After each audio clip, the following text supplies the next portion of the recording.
падар, шаҳзодони хонадон, беҳтарин дӯсти инсон, ҳимматбаландтарин шахси рӯи олам ва воломақомтарин марди башар аст.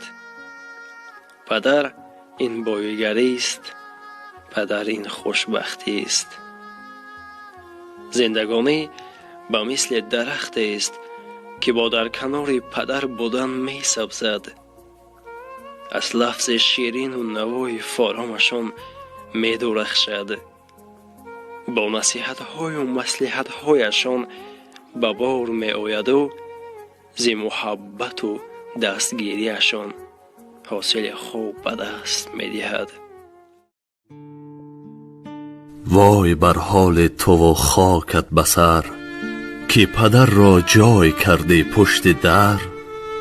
با هزار امید کردستت کلان، در دم پیری تو را شد درد سر. تو نمیدانی تو را داده حیات، هر چیزی که داشت پیشی تو گذاشت. گر نبوده دولتش عیبش نبود، چون که تقدیرش خدا این رنگ ساخت. چون تو مالی گشتی بر مال جهان، از پدر کردی حذر ای بد زبان.